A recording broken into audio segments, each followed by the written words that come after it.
Footprints in the snow. They lead from the forest, straight to the farmhouse door. But look closer, not one of them leads back out. Someone walked in, and for 3 days, no one walked out. Bavaria, 1922. An hour north of Munich, past the last houses of the village of Kaifeck, stood a lone farmstead, Hinterkaifeck. Here lived Andreas Gruber, his wife Kazilia, their widowed daughter Victoria, and her 2 young children. The family kept to themselves, rumours followed them anyway, of a difficult father, a haunted house, a daughter's secret. Neighbours rarely visited, which meant no one was watching the week everything went wrong. In the weeks before the murders, Andreas Gruber told neighbours something was wrong. Footprints in the snow leading to the house, never away. A newspaper appeared on the property that no one in the family had bought. The house key vanished. And at night, from the attic no one used, they heard footsteps. Andreas dismissed it. His neighbours didn't ask twice. No one checked the attic. By April 4th, the family hadn't been seen in days. The youngest granddaughter missed school. Victoria missed choir. Mail piled up, unopened, at the post office. A neighbour, Lawrence Schlittenbauer, finally walked to the farm to check. What he found in the barn made him stop breathing. 4 bodies beneath the hay struck down with a mattock, the same tool used to work the fields. Inside the house, 2 more. The family's new maid, Maria Baumgartner, who had arrived just 1 day before the murders, and the youngest child, 2-year-old Joseph. 6 people, 1 weapon, no sign of forced entry.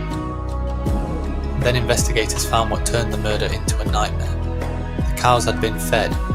Fresh footprints crossed the yard after the murders. Food had been cooked in the kitchen. A bed in the servants' quarters showed signs someone had slept there after the family was already dead.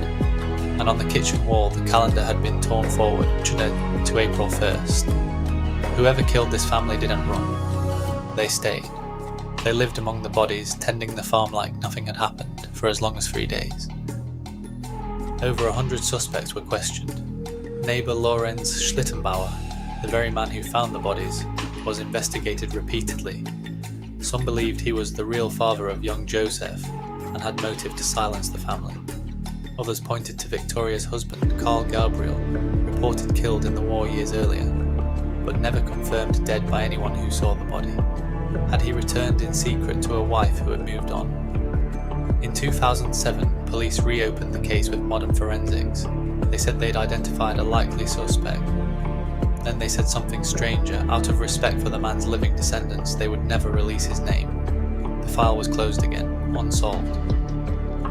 The Hinterkaifeck farmhouse was torn down in 1938. Today, only a memorial stone marks where it stood. But the questions never got torn down with it. How does a killer live inside a house with 6 bodies and feel nothing? How does a village so small keep a secret so large? Isolation didn't just make this family vulnerable, it made the silence afterward possible.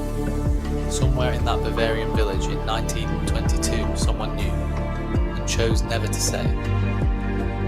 A family that vanished mid-meal, a house frozen in time. Next on Grivale, we step into a room no one has touched in decades and ask the question no one could answer. If this story unsettled you, subscribe, because the coldest cases are the ones still waiting to be told. Follow Grivale everywhere.